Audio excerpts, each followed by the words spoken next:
Hi, everyone. My name is Shivani. I'm a part of the Wayfinder crew who we have here today. We've got Harris, Mark, and Lyle, and we're all writers. We have Substack newsletters. Something that I think comes up in a lot of our writing is kind of our relationship with work. And that's one of the topics that we want to address today on the Wayfinder podcast is sabbaticals and our experience with them. So maybe we can start off with a quick round of intros. Cool. Who's going to start? I can jump in.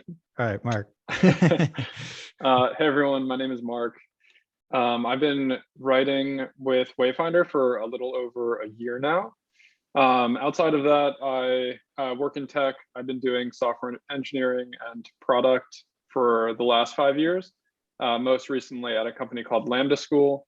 And I've been taking a sabbatical for the last year. So excited to talk a bit about that. And I'll let Lyle go next. Hey, everyone. I'm Lyle. And I have been writing my newsletter for probably 19, 20 months, something like that. Met the Wayfinder folks a little bit into my journey, maybe 6-7 months into my journey, something like that. And we clicked immediately, and because we're all writing about very similar things.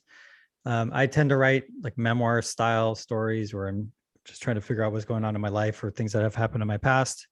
As well as every once in a while I'll write an advice column piece based on questions I get from my readers. But yeah, it's been a really fun journey writing my newsletter called Just Enough to Get Me in Trouble. So I'll pass it over to Harris. Awesome. Thanks, Lyle. My name's Harris. I have been procrastinating on writing my newsletter for Wayfinder for an embarrassing amount of time. So I'm just really excited to be included in this conversation. I'm on the, I'd say that the post-sabbatical side of things. So I'm super excited to reflect back on all the things that, I can remember. But professionally, I also work in tech as a product manager. We'll get more into it, but took my sabbatical after a long 4.5-5 year stint at Airbnb. And yeah, like I said, I've transitioned into work since then. So excited to dig in. I now realize that I said nothing about sabbaticals in my intro or like what I do for work. So anyway, this is Lyle again. I am now working full-time for a Web3 company or organization, not really a company at this point, called Invisible College. Before that, I was not working for close to a year, something like that. And I wouldn't really say it was a planned sabbatical. A company I was working for, we decided to shut down. I was just kind of floating around for a while and trying different freelance things, dabbling in different stuff. One of those things being crypto and Web3, and got really sucked down the rabbit hole there. And that's kind of where I've been living and getting very comfortable since. So we'll talk more about it, I'm sure. But I totally forgot to mention that. Sorry. I should probably also do an intro. I just dropped my name like I was some famous person. I'm Shivani. I also am a writer, but full-time I work in tech, in sales, and write about in my Substack kind of just life and some of the important questions that we all should ask ourselves throughout life, like why am I doing what I'm doing, which has forced me to kind of explore my relationship with work and consider sabbaticals as well. I personally haven't taken one, or at least not an extended one like these guys, but I'm very curious about it. So would love to kind of kick off with what made you all think about sabbaticals or taking a sabbatical in the first place?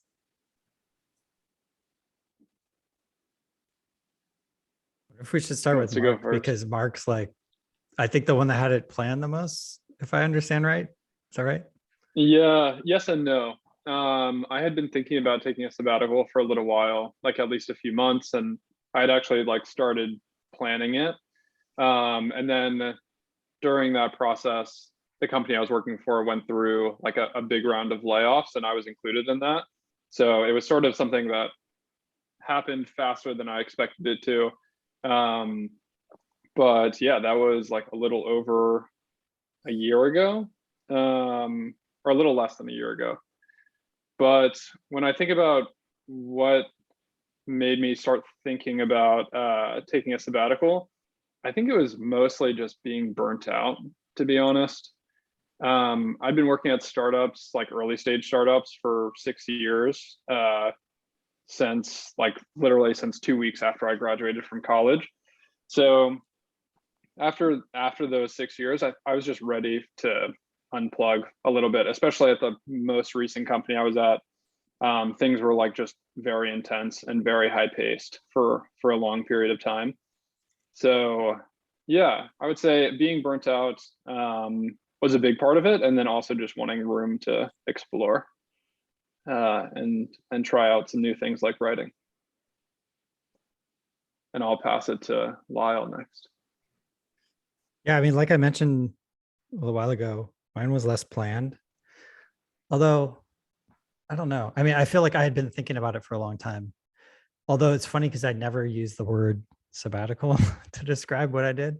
I always thought of sabbatical. Well, like as I know someone who works at Salesforce, and he had I think it was a 6-month sabbatical that was like part of working there. Like they offered that for people who had been there for quite a while, and I always thought of it as that, or like a professor taking a sabbatical or something. And I was just like, I just don't want to work for a while. So I didn't really call it this formal sabbatical thing, but I think one thing for me that made me feel more comfortable doing that is just saving up a bunch of money where I felt like, okay, I have some breathing room for a while. And it was helpful that I have a partner who is working and is making good money. So we were able to like have a fair amount of runway to be able to feel comfortable just like floating for a while, or just, not needing to like have a paycheck every 2 weeks, so that was huge for me, because then it just allowed me to explore, try different things, and just meet new people, Wayfinder folks included. Because I don't know if I would have been as active in these different groups and, meeting all kinds of different people, just jumping on random Zoom calls with folks who I met in these communities. I would never have done that if I was having to work full time, or even, having to scrounge up like freelance work to pay the bills, so that was huge for me, to give me that that cushion to be able to do it. But yeah, I mean, I think it was one of the better decisions I've made. And I would say, yeah, like leveled me up in ways that was unexpected. So we could get into that later, but Harris, curious to hear how you considered it in the first place too. Yeah, for sure. So I was realizing, I think it's been just crazy to say, but almost like 1 year since I ended my sabbatical. And as I say that term, I feel like, particularly while I was taking it, I always felt awkward, like calling it a quote unquote sabbatical. I feel like I had similar associations as you did, Lau. But yeah, so for me, I ended up took about 7 months off in total. That started at the tail end of 2020. And for me, I'd say it was like, I in some ways sort of fell into it.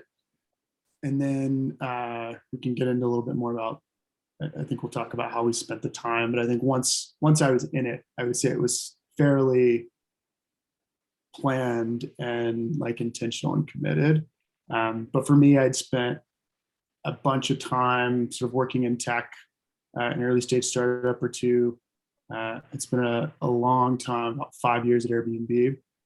And I sort of left to go do some volunteer work at the start of the pandemic. And coincidentally and comically, during the period where I was technically on a leave of absence from Airbnb, I was also let go. And so I ended up staying in this COVID response world for about 6 months. And as things started to look like they were stabilizing as with the pandemic, I sort of had an urge to put a pause on that work, but was not having any sort of an urge to go back to work. And so for me, I think a lot of the intention was like, what would it just look like to like sit in that and like not go back to work? And so that's kind of the question that led me into 7 months off. Yeah, I feel like a theme that I'm kind of hearing across all three of y'all's responses is like, what would it look like to not be like productive in the way that you have at least thought of productivity for however many years, in the nature of like a quote unquote like job or role.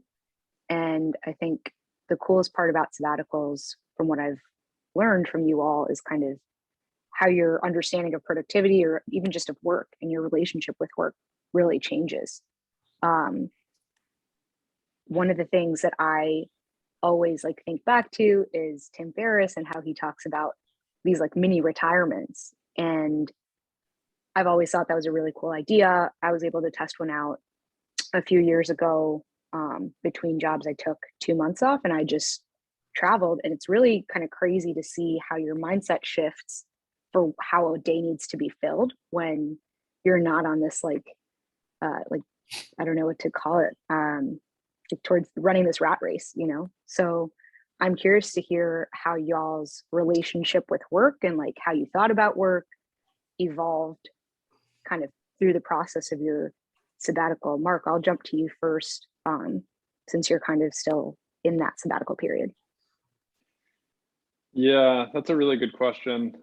Okay, so there are a few things I want to touch on here.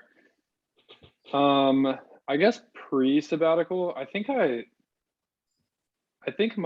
lot of my identity was wrapped up in work and like what I did for work and like how, you know, how well I was excelling in that role.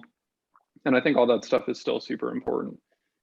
But I think it was like I was like putting too much of my like identity and self-worth into the thing I was doing for work day to day.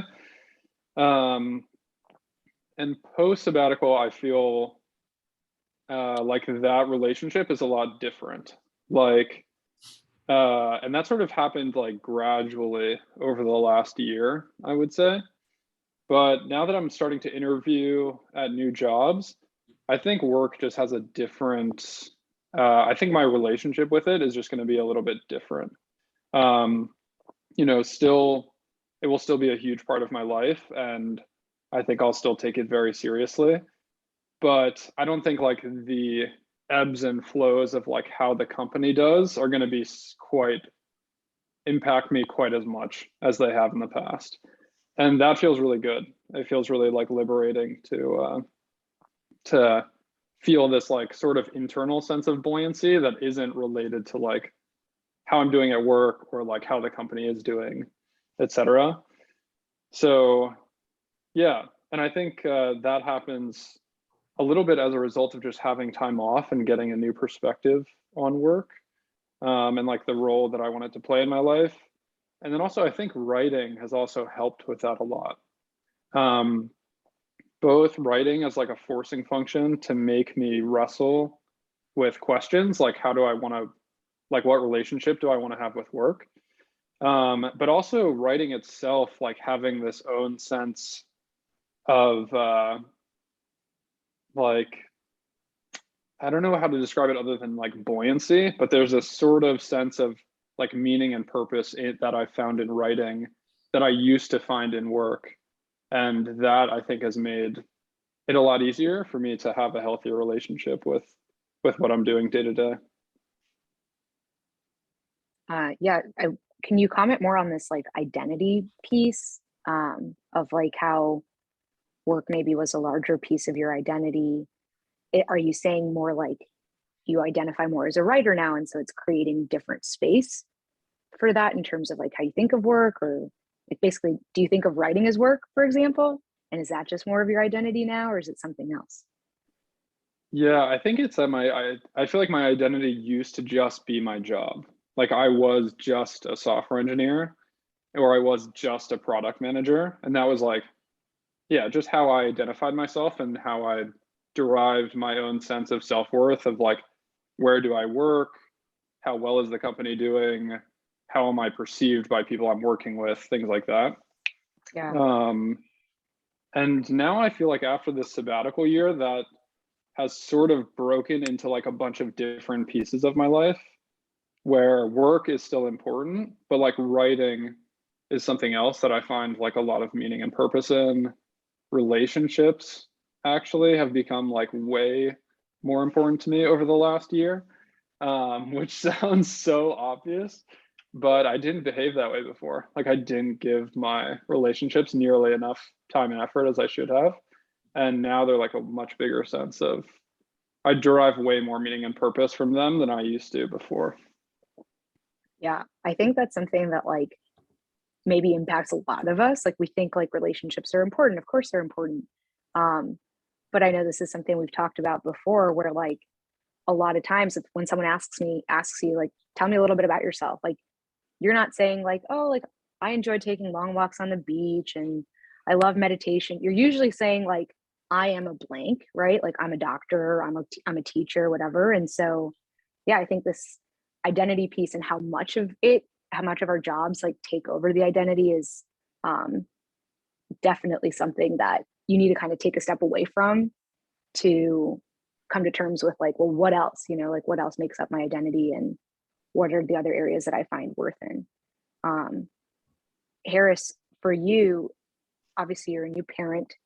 How did the sabbatical maybe impact that specific relationship? Or more broadly, if you want to comment on your relationship with work as well, seeing as you're like back in action now, like you said, for about a year. Yeah, for sure. Maybe I'll start with work and then I think baby will certainly be a piece of that. Yeah, I think for me, I feel like in a lot of ways, like it was like my sabbatical. I basically like it was structured in many ways around like acts of creation. So writing words, writing music, in particular on one end, and then kind of sitting with this question, which is certainly more work related of like, okay, what would it mean to like bet on myself or work for myself in some capacity? And so I didn't know exactly what that meant. And I feel like I ended the 7 months like actually like a little like definitely confused and like ashamed in some ways because I felt like I didn't like necessarily like exit with this like clear path and plan. Like even right now, like I was saying, my sabbatical ended a year ago. Like functionally, I'm doing the same thing I was doing prior, which is product management work. I've now been doing that like on my own time with my own clients, which is like certainly has a different flavor than working for like a big company like Airbnb. But I think it's been, I don't know, it's been a confusing question for me to answer. And in some ways, like it's taken a long time to get to clarity there. And so I say all that to say that like, I think my answer to this question, had I just ended the sabbatical, might be different than it is now. But I think that like one big change for me has been like, maybe like how I operate within the context of work. Like I think one of my big takeaways is that like I think I am much more concerned and conscious about like that, like the how of work, maybe even as opposed to the what. So I think I still have a bunch of outstanding questions as to like, is this product, like for example, is the product consulting path like something I actually want to commit to long term? like even like, what areas am I particularly passionate about? Like I can come up with kind of still a laundry list of those. But I think, so a lot of outstanding questions, but I think that the sabbatical in a lot of ways just sort of gave me time and space to, I think, just get to clarity around like how I am like in work, like how I want to operate, who I want to work with. And yeah, so I think for me, that was a big thing. And then like, it definitely did give me sort of time and space to like really, like pull together the tools and the confidence to kind of go out on my own and sort of do my own projects. And so that piece is very different. Like, so, yeah, so that piece looks very different. It's been fun, exciting, very different challenges than, like being salaried and working for a bigger company. Yeah, and then it's still very confusing because I think like I transitioned, I kind of had all this time to, to think a lot about, like self-actualization in a lot of ways. And then bam, like I had a kid 7 months ago. And so that is uber confusing and we can dig into that too. But I think that, yeah, I mean, I'm more and more grateful for the time off, just as time has gone by. Yeah, with the new kid, there's like a new main character in your story. I bet in a lot of ways it feels like. For sure, yeah. You mentioned this thing at the beginning of like how you structured your sabbatical, and kind of the structure around that. Curious how you all have thought about structure. Like, is this something that you started thinking like, okay, here's how the day should go when I'm not filling them with my 9 to 5?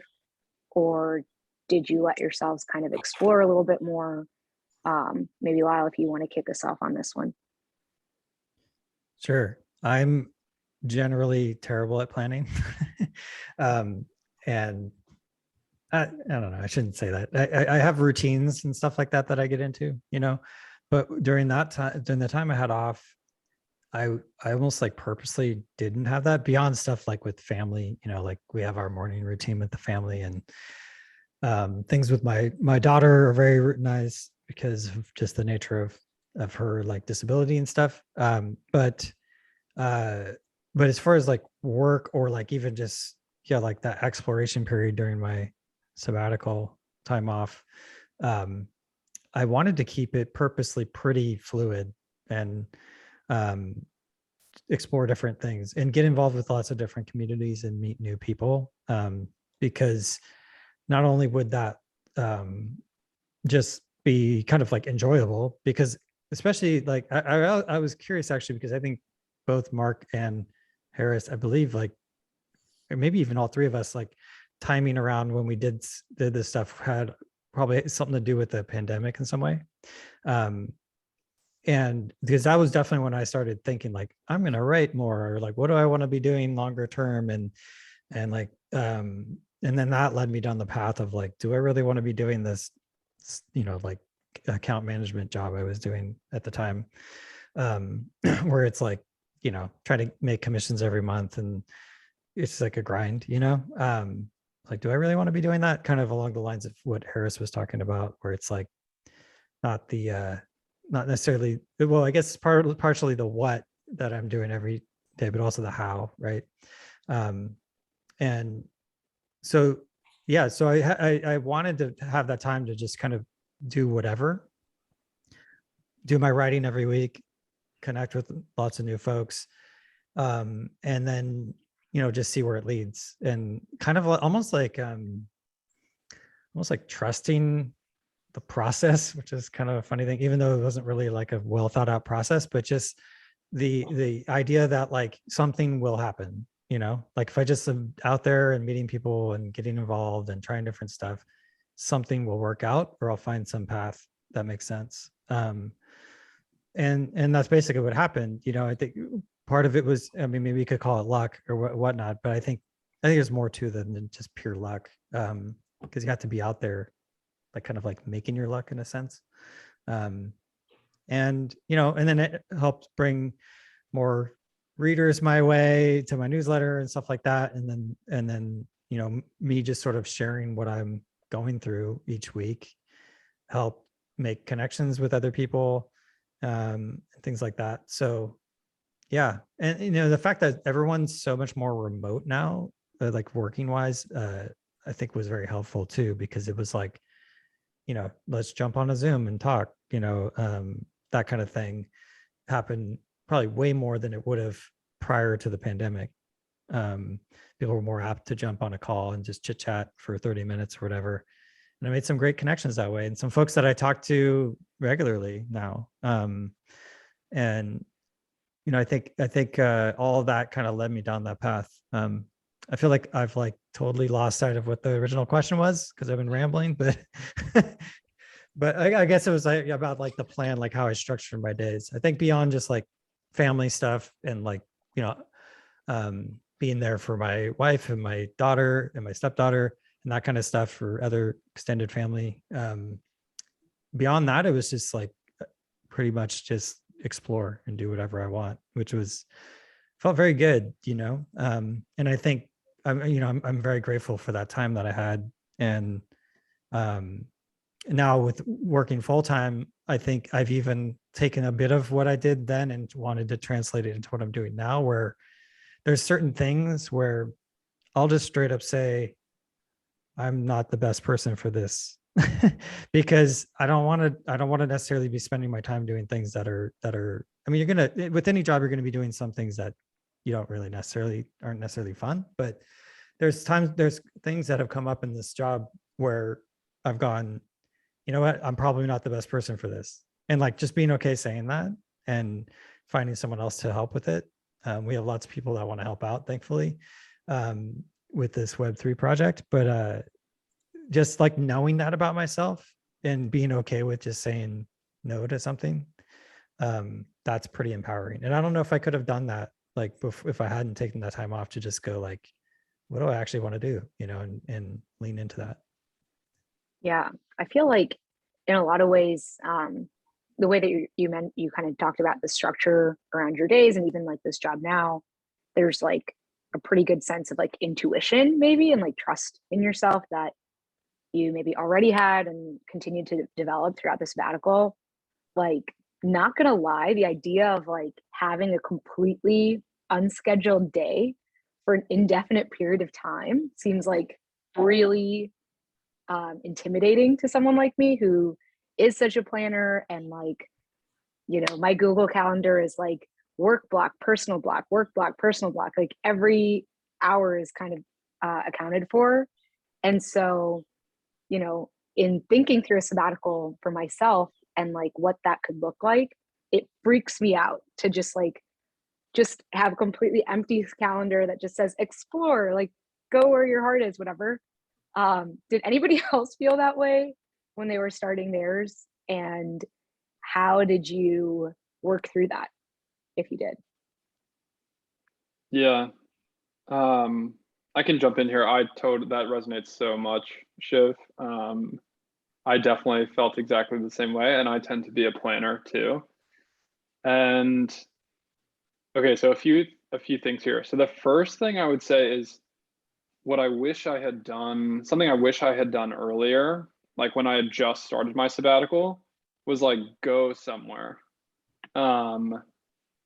Like go surf in Costa Rica for a month, go like hike through Japan, go like do something that is like out of my normal day-to-day world, to sort of like break a lot of those routines of like, I need to do my planning now, I need to have this like super structured day. But I think when we go like somewhere else and sort of like leave our normal life, it's like much easier to like embrace the sort of spaciousness of having all that time off. Yeah. So that's something I wish I had done differently. Was I wish I did do that. And I did have some opportunities to do things like that over the last year. when not doing those things though, I definitely still err towards structure. So even during this time off, like I still do weekly planning every week. I still make a calendar for how I'm going to be spending my time. And I still try to stick to it pretty closely. I think I just need those constraints though, personally. Otherwise, I think it'd be really easy to just like get into bad habits or stop writing or stop sort of feeling like I'm making progress towards something. I guess, yeah, so that's been my experience so far. I think I did the opposite of Lyle though, and I probably erred too far on the side of structure. I kind of wish there was more time for just like having a totally free week and exploring, and maybe that would look like just like watching Netflix for a whole day, you know? Like I never did that, and maybe I'm idealizing it now, but something about that seems really nice, of like having that like hard reset time. I also did not watch Netflix all day ever. So, That's fair. I know I probably like painted this picture of him just like doing whatever, but I would say I definitely had some structure, right? Like, and like I had a newsletter I was writing every single week, and then I had some stuff around that, and then meetings with folks, and different things like that, or even meeting with you guys, right? Like twice a week for the most part, right? And I think having some structure is definitely important, right? And plus I had like the routine with my family and stuff like I mentioned. But I think even just like when I was at more freewheeling time, I was like, okay, I'm gonna do this with my writing today, or I'm gonna like read this book about whatever, to try to like further myself. It was like, I'm gonna spend this time to like level myself up in some way. But I'm not gonna like have this, I've never been one to have one where I have like the blocks on my calendar for different activities I'm doing, which that in some ways is to my detriment, because I still don't do it even when I'm working full time, and I probably should, because then I end up just like dipping into things and wasting too much time, probably context switching. But yeah, we don't need to get into that. But yeah. Wow, we know you're watching Netflix. It's fine. Yeah. Binge like everything. Yeah. But I think I think the interesting bit, I think my advice to someone else would be really different based on like why they're taking the sabbatical. Like if they're taking a sabbatical because they're burnt out, I would say err on the side of like way less structure, at least for a little while. But if they're doing it to like switch professions, or like work on a specific project, then I would say err more on the side of having more constraints. Because otherwise it's just easy to like, you're sort of like time rich for the first time.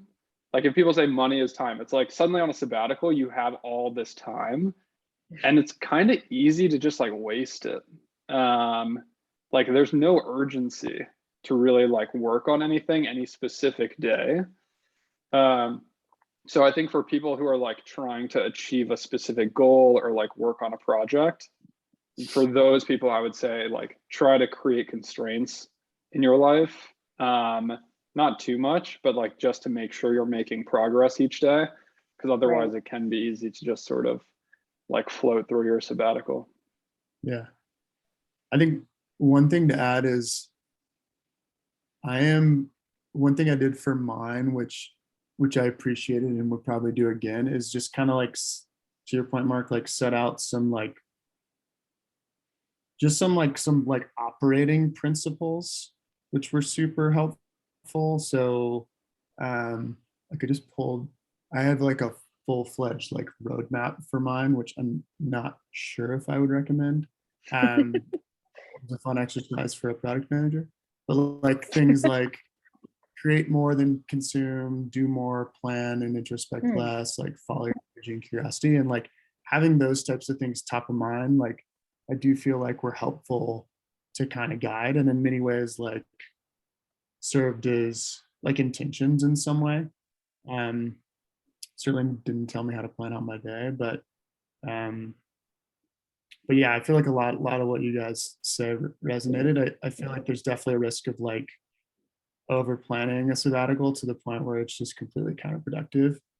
If I had to do it again, in some ways I did this in some capacity, but like going in with, like, Mark, to your point, like a clear understanding of like what you want to get out of it, and maybe setting some intentions, at a high level, just to kind of guide, at least I think for me, would be helpful. Because I think I'm also the type of person where I'm probably in the middle of the two of you, but probably err more towards the planning side. But feel totally fine about spending a day or a few days like binging on Netflix if that is what my intention was. Like, feel totally fine. Feel much worse about it if I just kind of like slip into that. Like if you accidentally watched Bridgerton in the day, yeah, Yeah, well, that's a totally Bridgerton, hypothetical situation. Bridgerton fully on board, but anything else, no. I'll not. I also thought when you guys were talking about like, I think it's very person dependent too, right? Like person's obviously your tendencies and whatnot, but also like some people are just more like motivated in general, like or working towards something. Like I would say I would fall in that camp, even though I can maybe seem a little all over the place sometimes if someone were watching what I'm doing. But I think I always have this, like, I'm always moving forward. I'm trying to improve myself and I'm trying to like find the next thing I'm doing or whatever. And that's how I felt in that time off. I was like even considering like, am I gonna like find someone to like co-found a company with, or it was like nothing was off the table, right? And it was just with the goal. I guess my goal would be just like find the next thing that I'm passionate about working on, right? Yeah. And like could succeed at, or I could see myself succeeding at in some way. And for a while there, I was like, maybe it's writing. I don't know. Even like music at one point I was thinking about, and stuff. And I think it was just like having that, like, okay, this is sort of a blank slate. I have some time. Let me figure this out. But I still had that like internal drive to find the next thing or to get there. Whereas I think some people might flounder if they didn't have some structure, because it would just like maybe fall into some bad habits or something. Yeah. Or even like I'm thinking about a lot of people in my circle, and it feels like we've just been on a certain path for so long that we haven't explored like what the other options could be for how you'd spend your time. And it becomes kind of like a scary thought, right? Because you're like, oh, like I'm not getting as much out of my job as I thought that I would, but I also haven't built up this like intuition to, like, to your point, Lyle, like figure out what is that thing that I could be passionate about. And like ultimately I think a lot of what that comes down to is just generally it's uncomfortable to not have an answer, right? Like to not know what your next thing is going to be, or know yourself even for that matter. So yeah, I think that's like a really valid point, definitely something that I think about too. And it's also like shaking off what other people think about what you're doing too, right? Oh Because yeah, like that happens, like I mentioned before we started recording, how my wife's on a sabbatical, I guess you could call it now. And it was part of her concern, is like, what will other people think? And I'm like, I don't care what other people think. Like, it should be about what makes sense for our situation and her situation, right? So yeah, but it's really easy to get caught up in that, about what will other people think of me just not working for a while when I'm like in my prime working years or whatever, or like I should be earning money so that I could save it so I can retire, or whatever, whatever it may be. It's like really honestly assessing it for yourself, and almost just like as much as you possibly can, not caring what other people think, which is not easy to do. yeah, it's so hard. I feel like if at least like if you're in a job and you aren't really sure what you're doing in terms of like, why am I doing this job, right? It's still easier to like explain to your friends or family or like whatever, like, oh yeah, this is what I do with my day, this is how I'm like spending my time. Versus I imagine that when you're on a sabbatical, and if I try to explain to my like, Indian relatives, like I'm just trying to see where my energy is in the day and like let that lead me, they'd be like, your energy should be in making money, Shmati. Like, come on. And I think that's really common, you know, like Indian or not, like that's kind of how our society is structured a little bit. So yeah, did you all hear that type of feedback from your friends or your family, or like what did your families or people closest to you think about your time away? Were there any comments? Well, oh, go ahead, Harris. Okay, I'll jump in past you.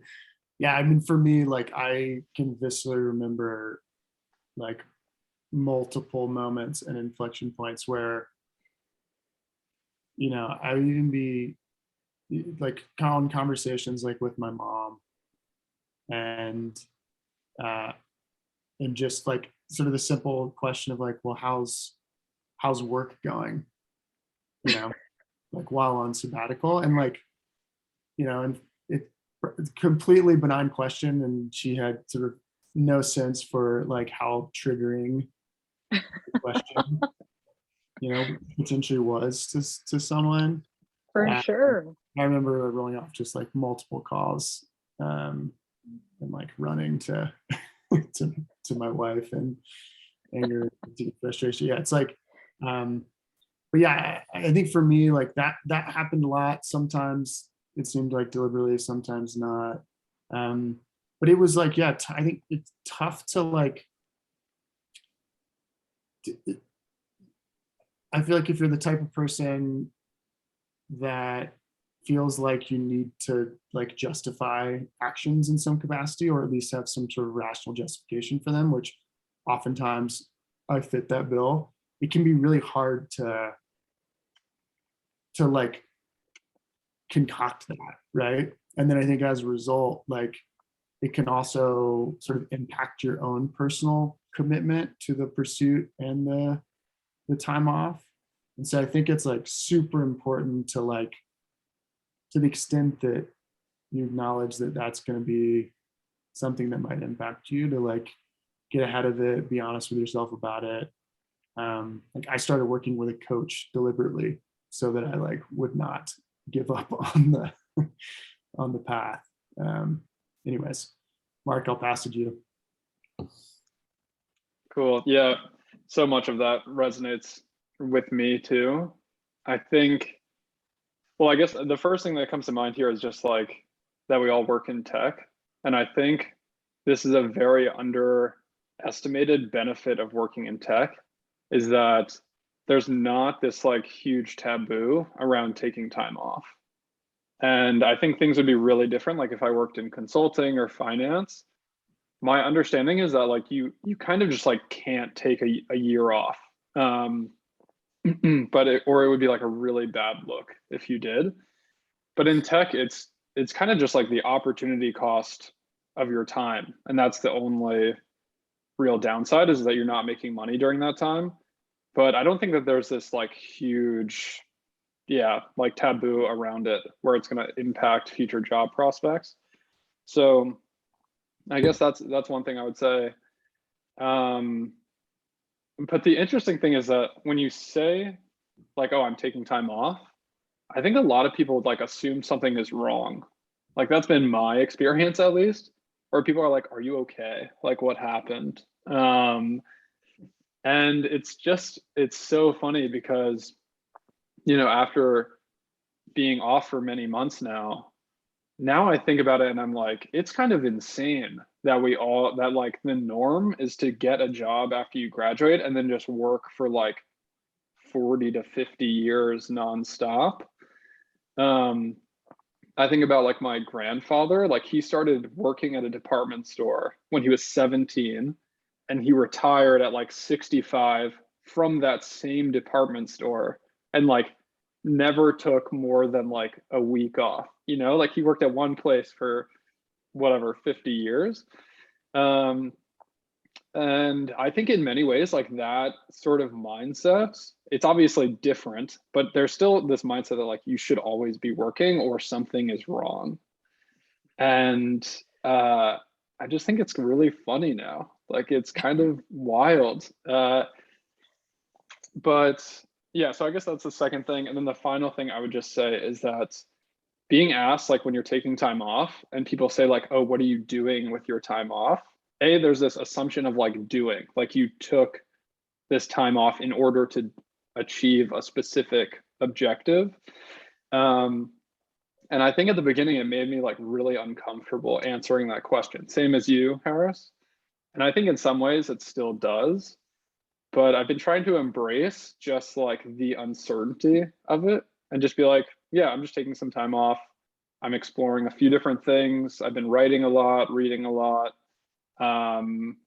and like focusing on relationships and traveling a bit, X, Y, and Z.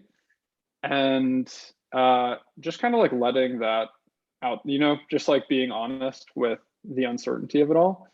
And I feel like that has been helpful. Though some people are just like, we'll just change the subject then. Like it can just like make people uncomfortable not getting like a really crisp answer that's like, oh, this is the reason. So anyway, yeah, those are some of the things that come to mind.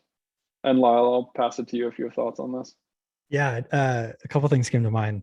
One is that like I've bounced from thing to thing to thing so much in my career that I think in some ways I've like trained the people around me to just like go, oh, just Lyle's doing his thing, you know.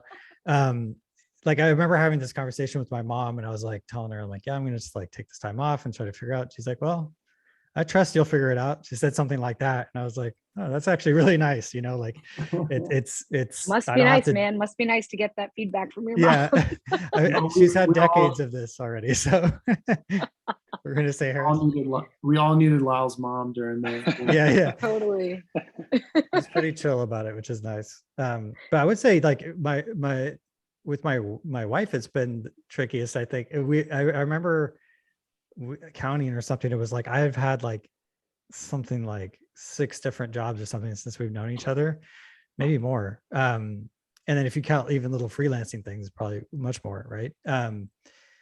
Whereas she's had 2, I think. Yeah, she worked at this hospital and then she worked the job that she just left.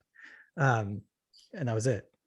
So, but she, I think she's definitely more on the planning end of the spectrum, right? And it was just like, okay, are we gonna have like a specific amount of time that this is gonna happen, you know? And I was like, well, I don't know, because I might be bringing in some money here and there, you know, with the freelance stuff. So it's like, does that extend the time? Or like, you know, I was very fluid with it.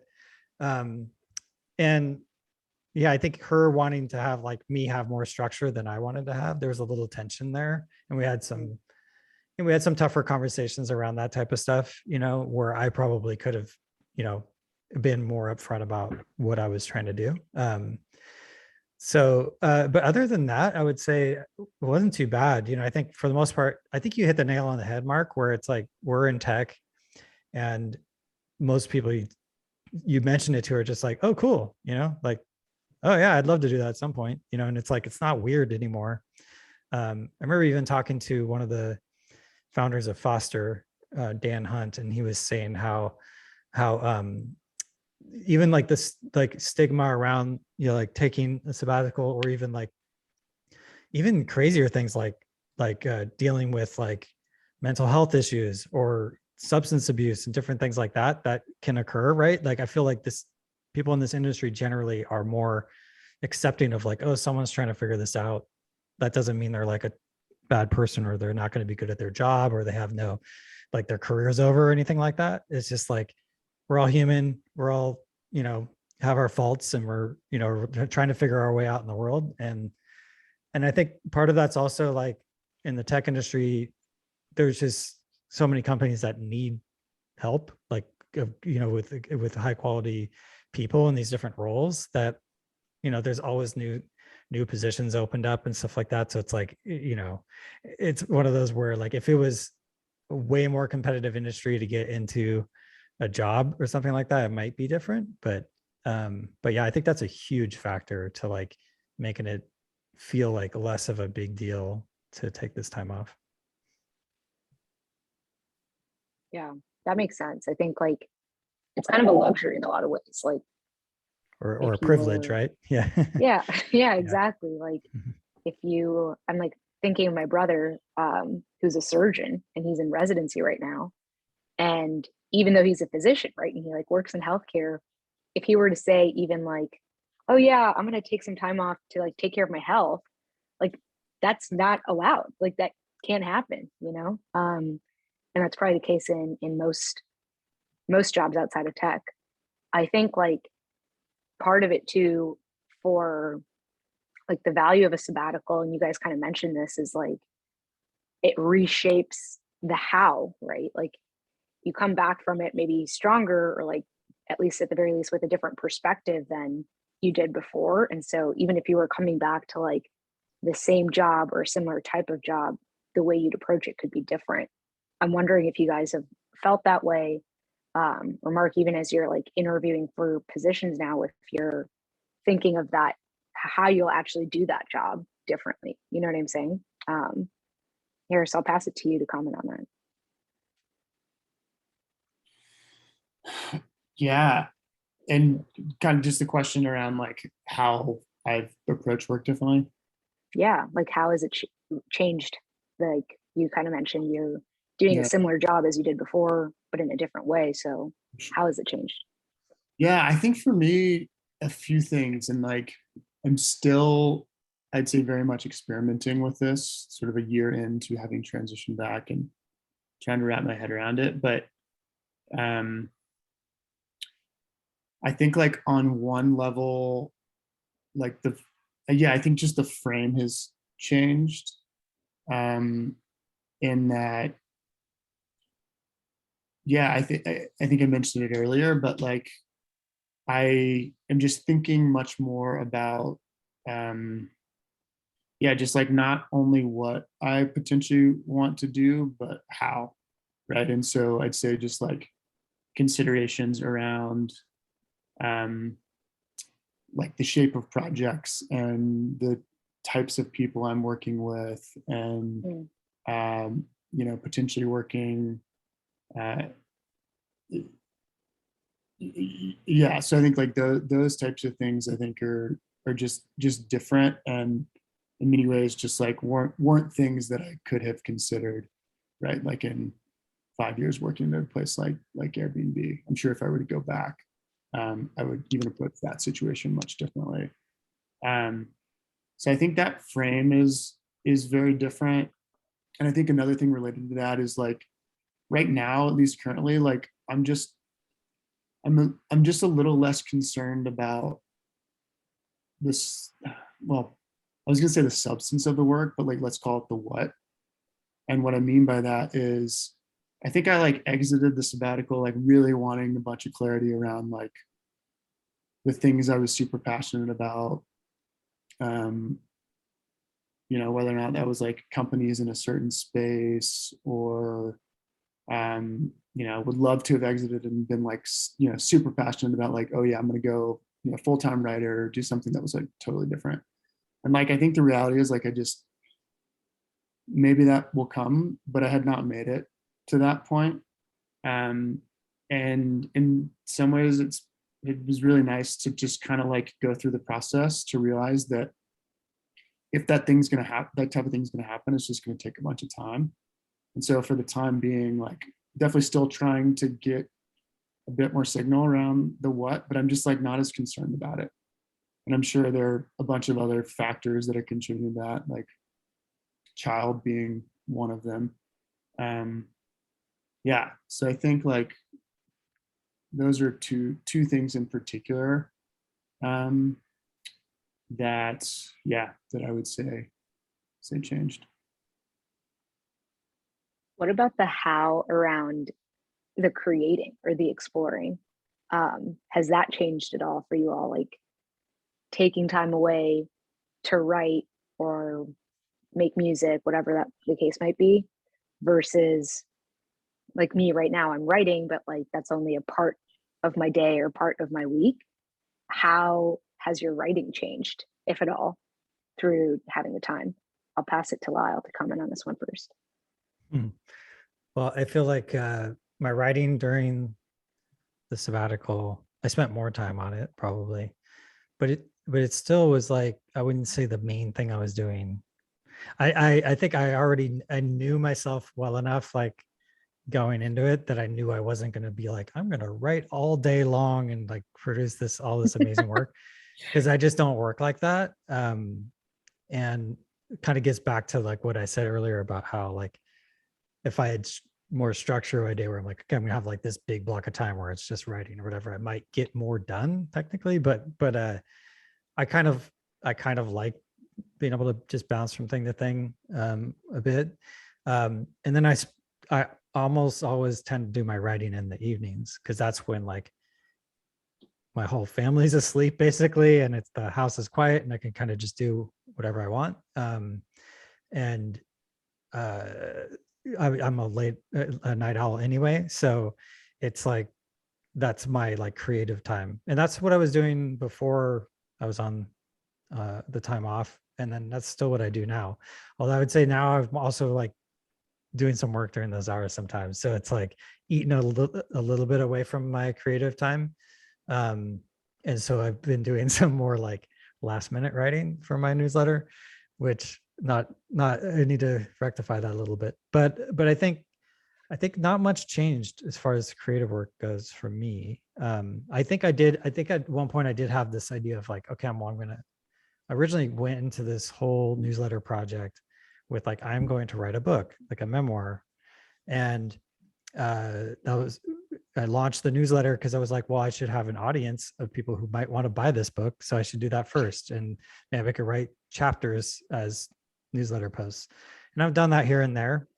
But I think, I don't remember the timing on this, but it might have even happened during this time off that I took, where I basically have come to the decision that I'm not writing a book, or at least not anytime soon. And part of that's because just writing books and having a successful book is really difficult. And, I don't have, while I have a decent sized audience, it's not like so big where I would have this very successful book necessarily. And writing a book is a ton of work and takes a lot of time, and without much return, like financially, and but maybe it shouldn't be about financial returns. But anyway, I'm getting off track. But I think the point is that I don't think my creative time changed that much. And part of that was because I was already making the time for it while I was working.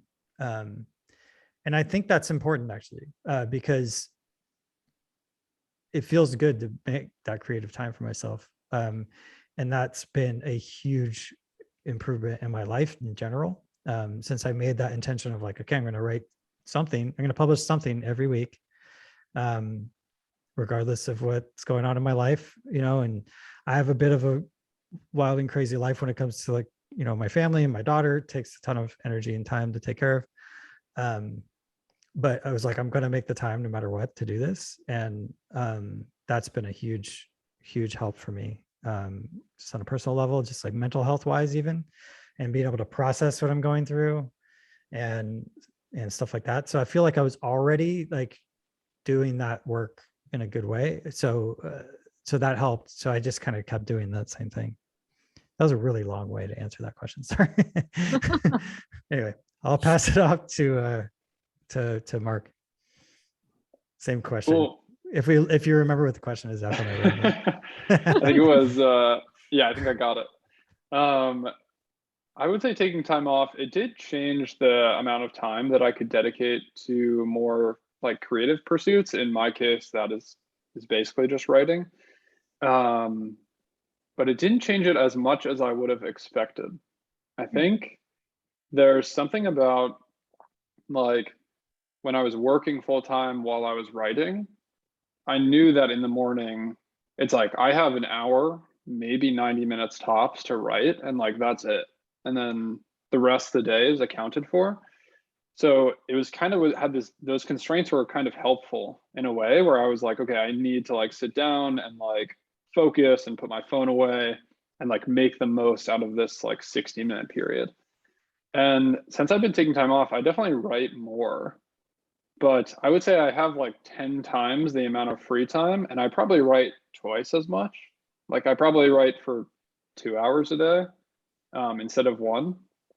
So Yeah, I think going back into like now that I'm starting to interview and things, I'm actually not that worried about like not having enough time to write, not having enough time to write after I get another job, because I think having those constraints in were kind of helpful in a way. So yeah, I think unless someone wants to go like write a novel and they want to write for 8 hours a day and that's going to be their thing, then I think that does make a huge difference. But for all of us, you know, we're just writing Substacks that go out every week or every few weeks, and it's nice to just be able to focus on something for like an hour or two a day. Yeah. So long story short, it's definitely changed, but not as much as I thought it would have. Yeah, I found that surprising too, even in like the few weeks that I have taken off for vacation or whatever, and thinking like, oh, this is great. I have so much more time. I'm just going to be able to like rip out like all of these posts in like my 3 weeks away. And I got basically the same amount done. And I was so surprised by that. But like writing and probably, you know, creating anything, it's just so hard, like so difficult. Um, that and harder than like, I don't know, any job that I've had.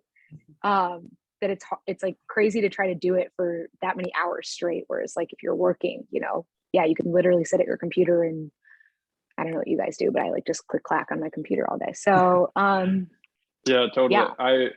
I couldn't agree more. I think that there's something about creative work that's like very similar to working out. And, you know, doing software engineering and product management there are a lot of upsides to it, but to me, it's like not very creative at all. And I noticed when I had time off, like after 90 minutes or 2 hours of writing, it was just like really hard to make progress. And I think similar to just working out, there's like only so much you can do before it starts to become counterproductive. So it was interesting to like reach those limits and then realize like, okay, maybe I actually only have like 60 to 90 minutes of good writing in me a day.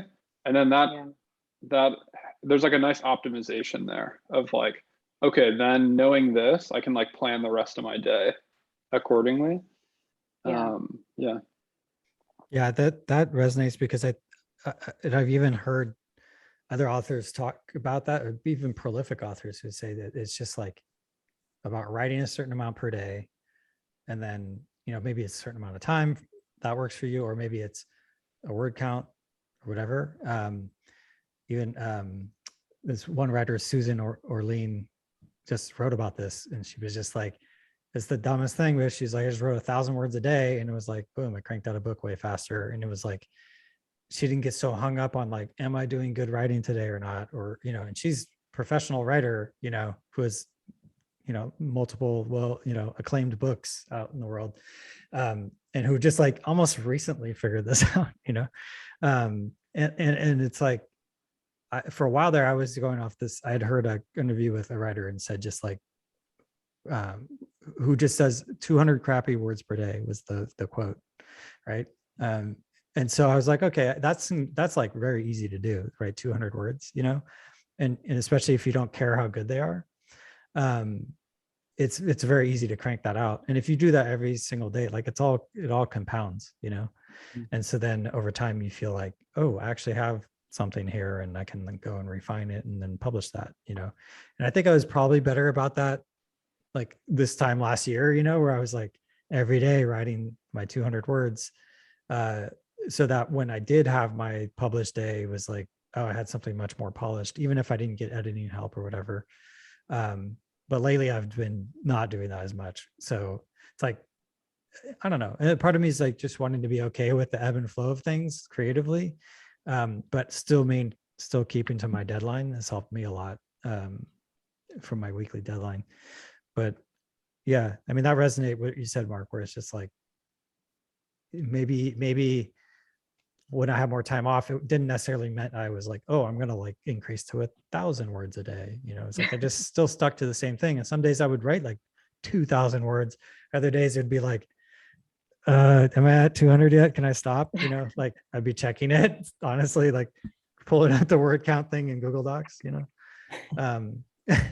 so, that's part of the creative process though, I think. Yeah, I think that's like, it's definitely the thing that surprised me the most.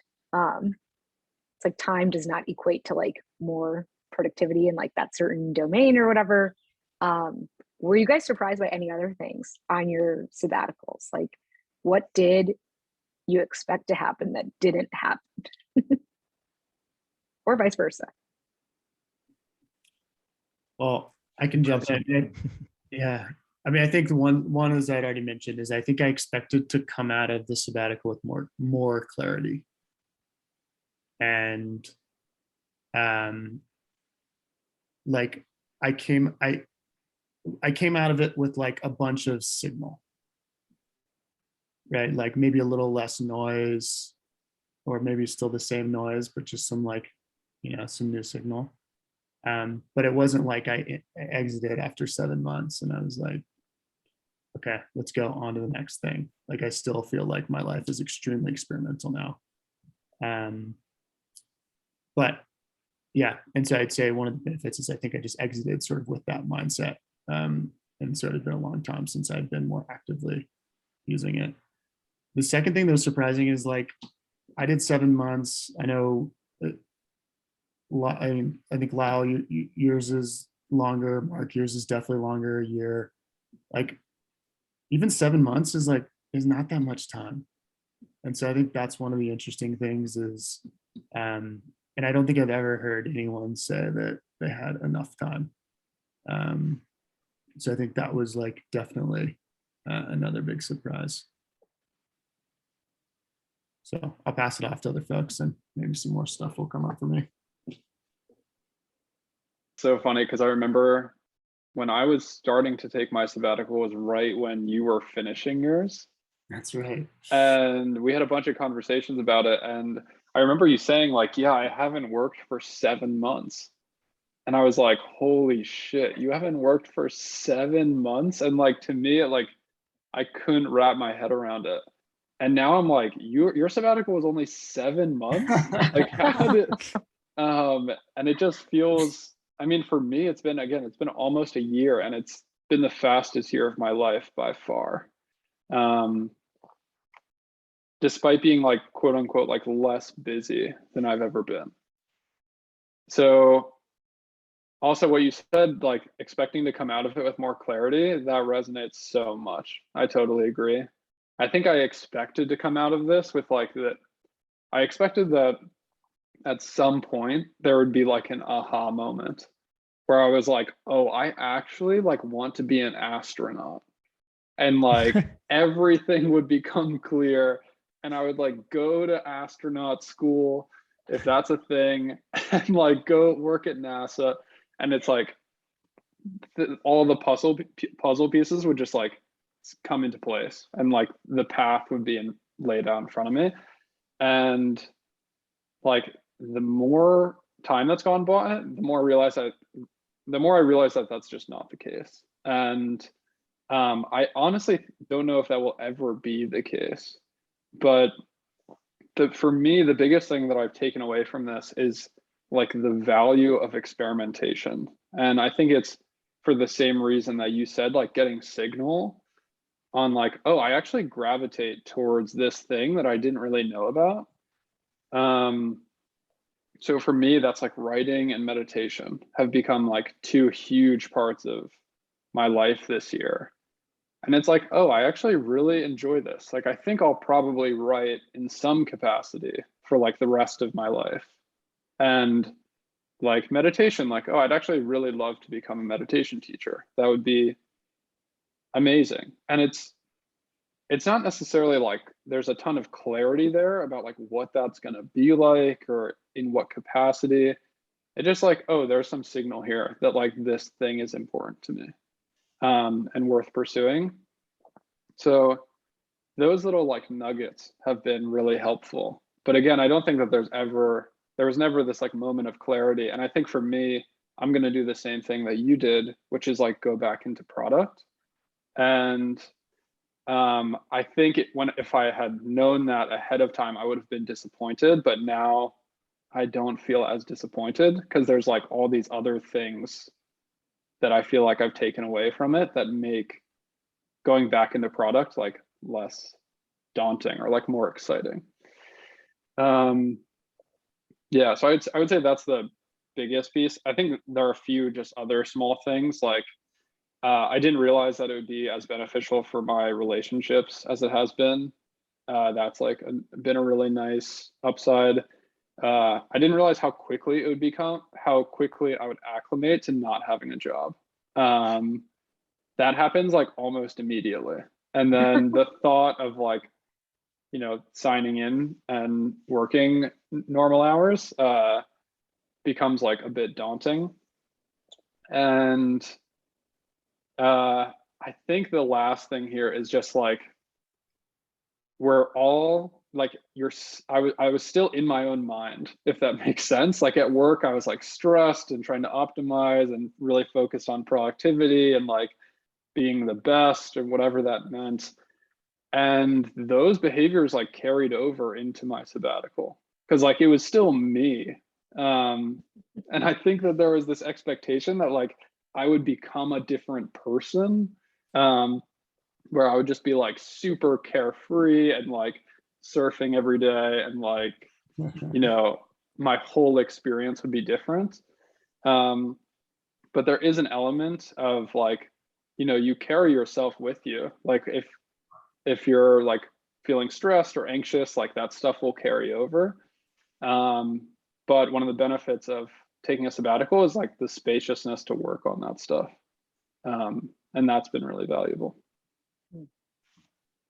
Lyle, I'll pass it over to you.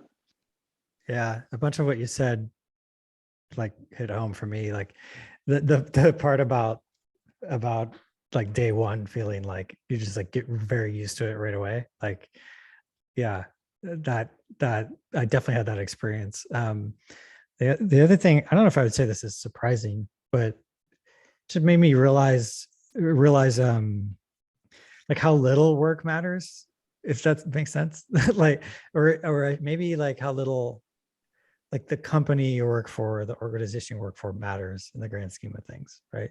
Like it's really easy for people to get caught up in like, you know, caring a lot about the company they work for, or, you know, like you mentioned, I think this even earlier, Mark, where it's like being stressed about the day to day on like how the company's performing or whatnot, right? And like I definitely had that in my job before because it was account management and it was like all about the numbers, and like my boss's mood depended on the numbers, right? Like because he was so driven by the numbers because he owned the business, and it was like he wants to see the bank account go up, not down, right? And so it was like that simple. And it's so I'm stressed if like things aren't going well or we lose an account or something like that. But it's like now, you know, I very quickly looked back and went like, none of that shit really matters, you know, like we weren't changing the world. And, you know, I think it's easier to have that perspective when you're like all of a sudden out of it, you know? And I think that was I think I definitely went into it more as, I'm a little burnt out. I need time just to like reset and find my next thing. I don't want to be doing the sales thing and, you know, the account management thing, you know, in the future, probably. I don't know. I didn't totally write it off, but it was just one of those where I just need to not do it for a while, you know, that kind of grind, that monthly grind, you know. I remember even having thoughts like where I'm like, why does it even have to be monthly? Like, the month's just like arbitrary, right? Like we just came up with this calendar system. So I was like getting very jaded about this whole thing, right? And it was like, I think you having those kind of thoughts, it's like, okay, you need to just like step out of that for a little while, you know, and like find some other way to you know, take some time and then find something else to work on. And so, yeah, I don't know if those are surprising things, but it's just like things that stuck out to me through that process. Yeah. I was going to just add one more thing that Lala was making me think about was I do feel like the act of stepping out and then stepping back in was for me, just like, I think like, I don't like I'll call it a reminder, but maybe it was in some ways, like many parts of this viewpoint are actually completely new, but just that like, there aren't any rules, you know, like to your point, like, why does this such and such thing have to be monthly? Like, for me, the sabbatical is like very much a forcing function to kind of like stress test all those assumptions. And so like with work, I feel like you can kind of, you get very familiar with like the game that you've been playing, and it's just really nice to step outside of it and then to sort of re-enter in a way where like, I think for me, I've just been thinking about that a lot, right? Like, it's like we can craft our lives to be whatever the fuck we want them to be. And, you know, most of the paths are going to be phenomenal. It's funny. I said that line to my wife this morning because she was like, I gotta eat more, like have a second breakfast almost. And I'm like, there are no rules. You could do that. She's like, yeah, that's a good point. I'm like, you're allowed to do whatever the hell you want, you know? It doesn't matter. I don't know if Steve Jobs actually said this, but he said it in the movie. Like he goes like, you know, the moment that you realize that like the world and systems that we live in were created by people that are no smarter than you, and like, you know, Steve Jobs smarter than most, but fine, we're just gonna skip right past that. That's a moment that you like really start living, you know, because to all of your points, like there isn't a right way or a wrong way. There isn't like a job that's like meant for you versus a different job. I think it really is just your mindset around it and how you approach things. Honestly, it's kind of comforting to hear you all say that you were surprised that there wasn't necessarily an aha, and that's like not something to expect. Like, imagine if it was the other way around and like everyone's like, yeah, I had an aha and now I'm just living the best life ever. Like, that would be really intimidating and daunting to go into. But I really love and like I'm feeling inspired by the fact that you all are kind of saying it's just like personal inspiration almost, or like being more accepting of not having an answer. Like that's the answer that you all got essentially, right? Is like, this is just life. Like you're never going to have the answer, know exactly the right place to be, exactly the right time to be there, that kind of thing. But just getting comfortable with experimenting. And Harris, I like how you phrased it, like betting on yourself. I think that's like the coolest thing. And yeah, hope to experience that myself if and when I take a sabbatical. Yeah, it's like getting comfortable with being uncomfortable, or like uncertainty, I guess it's more like it. For sure. Yeah, definitely. Yeah, it's I remember when I was, oh, go yeah, ahead. go ahead. No, you go. Oh, I was just gonna say, I remember Shiv or Harris, I forget which one of you told me, but I was like, at the very beginning of my sabbatical, or even before I started it, I was talking to one of you about this. And I was like, what advice do you have? Or we were just chatting. And one of you said, like, bet on yourself. And I made this doc ahead of my sabbatical to like prepare, and like the top of it just says bet on yourself with all caps, because I just like loved that line so much. I forget who to give it credit to, so I'm gonna give it to both of you. I'm happy to share in that with you, Shivani. I can see that coming from both of us. For sure. Yeah, it's like, I think it's like it's betting on yourself, but it's like trusting yourself that you're going to be able to figure it out, right? And because that's I feel like there's a small distinction there, right? Betting on yourself, it's like, okay, I'm going to go and like spend this time, I'm going to like improve myself, or I'm going to like take this course or whatever it may be, right? But then, because that could even be a monetary thing, right? Like taking ODW was a way for me to bet on myself in a sense, right? It's like, okay, I think I can do this writing thing pretty well. Maybe, I don't know, but let me connect with some other folks and see how I could do it. Maybe they can help me level up. I think it certainly helped me, but that was sort of betting on myself monetarily, right? Yeah. But then there's just trusting myself. I feel like that feels like more for me, that resonates more for this time that I took off, where it's like, I'm just going to trust that I can figure this out and I'll come out of this better than I came into it, you know? Yeah, I think that's such a big part of it. Like, in a lot of jobs, it's easy, I think, to feel like you're kind of on autopilot.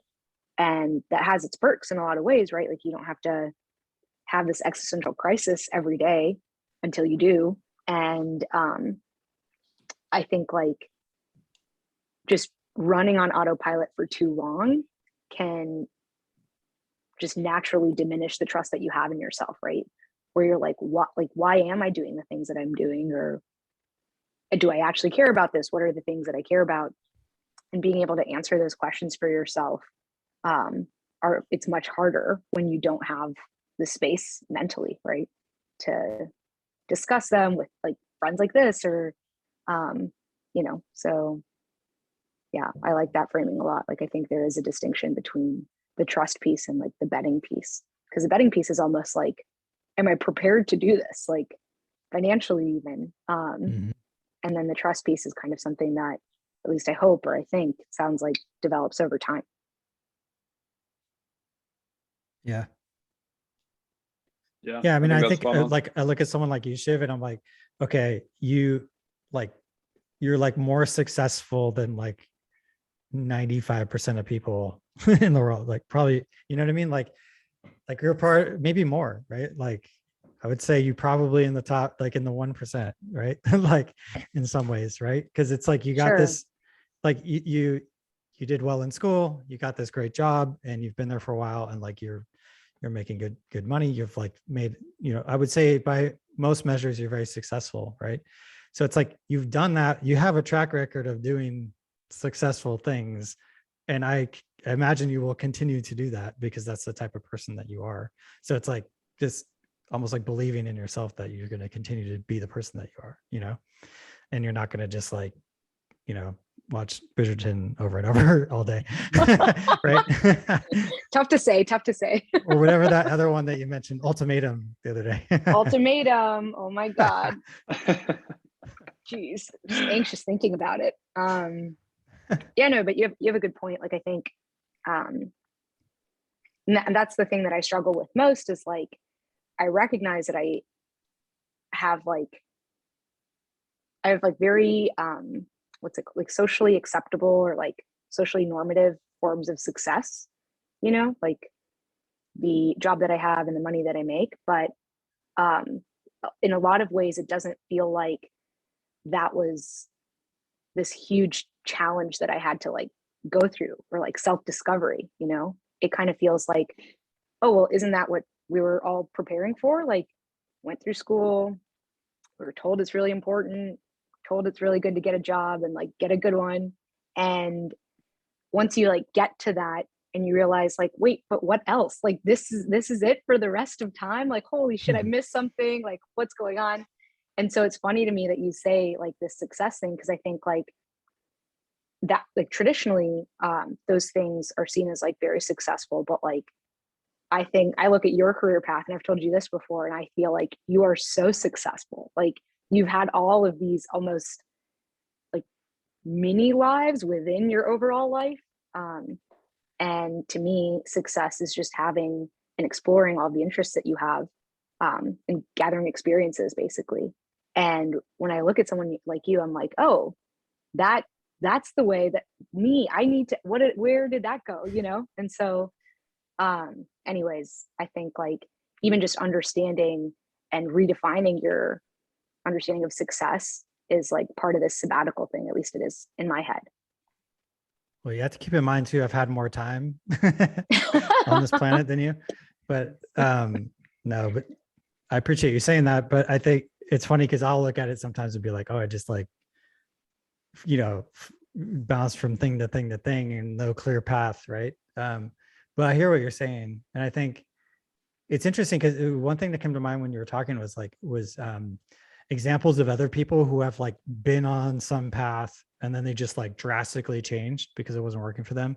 Like, for some reason I just thought of actually the latest smart list. They talked to this guy, Craig, I can't think of his last name, Robinson. He was on The Office. Yeah. And He's but he hysterical. was like a teacher.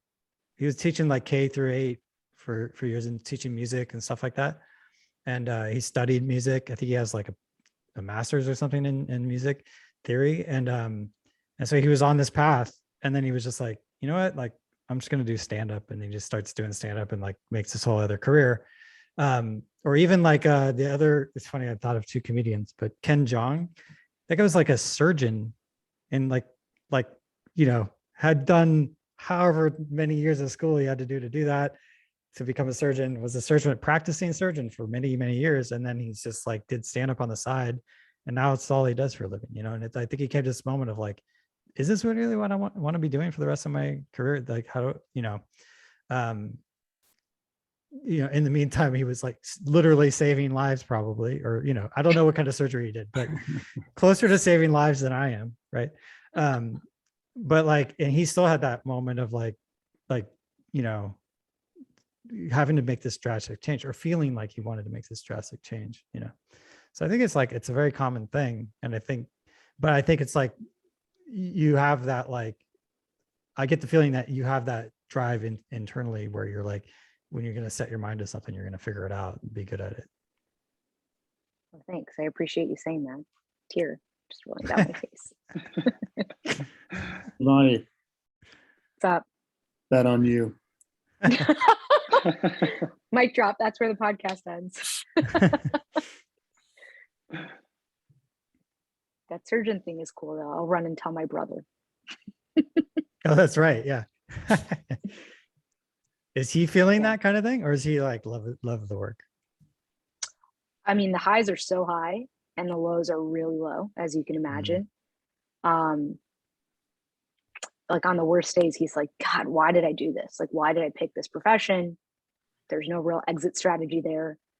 And, you know, on the good days, or honestly, on most days, like even on normal days, he's like, I really just couldn't see myself doing anything else. Like, he's really good at what he does. And thank God that he does it. Like, yeah. I feel the same way about my brother, he's a, well, right now, I guess he's more in management, but he was paramedic for a long time. Company he works for does paramedic stuff. But yeah, he'd have the same thing. He's like, some days you just come home and you're just like replaying this thing. Like, what if I did this differently? What if I did that differently? You know, like maybe that person would have made it or whatever. I'm like, I can't even imagine those kind of stakes, you know?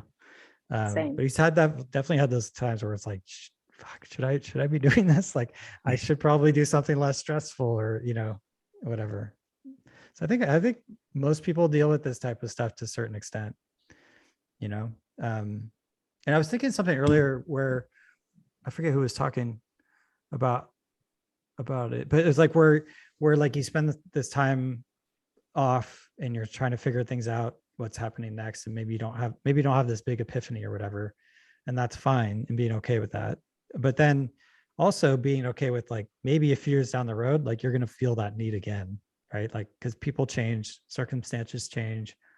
Maybe you get into some line of work and you eventually figure out, this isn't really working for me. I feel like that's what I've done over and over again in my life. And like, I've become more okay with that over time.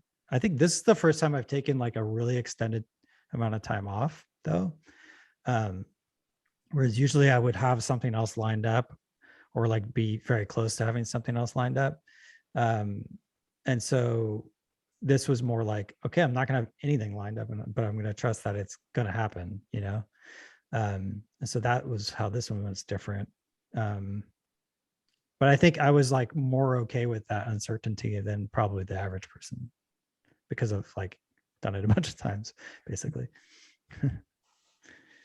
Yeah, I wonder, I know we're getting close to time here. Would you all see yourselves taking another sabbatical? Or is this like, oh yeah, I got what I needed out of this? I feel like I know the answer to this one, but I'll ask it anyways. Harris, we'll start with you. Any sabbaticals on the horizon? 100%. Yeah, I mean, I think for me, like, yeah, I mean, I would love to do this every few years. Because I think that yeah, I'm gonna hesitate to say I would do it better the second time around, because I think that's a little counter to I think what it typically is. But yeah, I mean, I think there's just a ton of value in just like just displacing ourselves in that way. Like, I think, you know, it's like hard to, like, when you're in it, I think it's hard to sort of truly understand just like how programmed you are by the environment and just being in it. And so I think it's like incredibly valuable to pull yourself out of it. So I, fingers crossed, hope that I can pull this off sometime in the next few years. What about you, Mark? Yeah, I totally agree. And Harris, actually, I remember you telling me that earlier. Again, I don't know if it was right when I was starting my sabbatical, but you said like, have an expectation that you'll do this again in the future, or maybe that you had that expectation. And that has been really helpful to keep in mind throughout all this. It's like, okay, this isn't this like 9-month thing or 1-year thing that's like never going to happen again. So I need to like, it becomes like an urgency, like stressful, like high urgency, high pressure thing. So keeping that in the back of my mind has been like really, really comforting, I think, throughout all this. And I think I'll definitely make an effort to like, even like make life decisions about, I don't know, like saving money and things like that around being able to free up more time in the future to take time off. And I don't know what that will look like if it's in 2 years or 4 or 6. I know the Tim Ferriss model is like 1 year every 6 or 7, I think. But I think something else that I am taking away from this is that I want more of my life to resemble this even when I'm working. Like, I want to build a life where I have like autonomy and freedom over my own time. And I'm not exactly sure what that looks like yet, but yeah, just like having my life not necessarily be these like, 1-year sabbaticals and then like 7 years of really intense work and then a 1-year break afterwards, but finding somewhere in the middle there where, there's more of a balance. Yeah, that's kind of what I'm taking into the next gig and the next job. Yeah, I love that. I've had that exact thought with like, especially being like having spent so much time in early stage startups where it's like you're resource constrained, meaning like you don't have a lot of people to help do everything. And so you're spending way more than 40 hours a week working on the company. That like for doing that for years basically, and then like taking the time off and being able to like breathe a little bit, it just made me realize like I need to be more okay with just like figuring out how to like have more of that time, and even make time for meeting like with Wayfinder, right? Like, like making the time to do that every week, even though like I mean, there's definitely work to be done, for my job. So like, but being able to like take that time and still do that, I think is important. So that's why I've like made it a point to do that still. And then just the other big thing for me over the past few years is just family, right? Like, especially once my daughter came into the picture and, that whole experience, even setting aside like what happened with her disability and whatnot, just like, it just changes I feel like it changed my relationship with work a little bit, where it took a little bit of a backseat to family as far as like time commitment goes. And then, or prioritization of time, I mean. And so now I feel like even more so after this time off, right? Where it's like family's number one, no matter what. And, I'll rearrange stuff around that as I need to, right? So yeah, but I mean, as far as like the question that you asked, Shiv, I think I will almost certainly take more time off in the future. And I don't know, I look forward to it. I don't want to have it be some strict thing like where it's like, oh, every however many years I should take this much time or whatever. I'm going to typically do my typical thing and just kind of go with the flow. But that at the same time though, I'm also working to like save up much more so that I don't have to work it's forever, and not necessarily even just have like a traditional retirement, maybe like have more freedom to work on what I want to work on, right? Yeah. And I've already got that a little bit, and I just that's my main motivation for working at the moment, is saving a bunch of money so that gives me freedom with my time, because time, like, I know Shiv, you wrote a whole thing about time. And so I know, but like, yeah, it's just like, I think the older you get, the further you go along life, it's just like, you realize like time is the one thing that just like is so precious, and like, you can't make more of it, and like, you see it like with things that happen, like, with my dad dying last year, almost exactly a year ago now. And like him definitely not getting enough time, and stuff like that. So it's like, okay, I need to be able to like find a way to be able to do whatever I want to do for the most part, and so that's important to me. But yeah, once again, I'm rambling. But yeah, long story short, I will definitely be taking off more time in the future, but no firm plans. Well, it's great to hear kind of like these two things that you all said unanimously, even though your actual experience with the sabbatical was very different, and like where you were coming from before, which is like like you'll take the sabbatical again, but that ladders back up to this other thing, which is like, it's just directionally sound, right? Like every time you take the time to like understand yourself a little bit more, escape from maybe the like societal pressures or environmental pressures, whatever that you might be feeling, we just learn more about ourselves, and then can hopefully become better versions of ourselves, even if that doesn't mean like that life looks drastically different pre or post sabbatical. So yeah, I'm really encouraged, and just want to say thanks to everyone for taking the time to chat through this today, and for our first Wayfinder podcast. Woo! Yeah. Yes. Thanks, Shivani. Yeah, First thanks, of Shiv. many. We should definitely do more of these. Yeah, this is super fun. Yeah, totally. I loved it. Cool. I'm going to stop the recording now.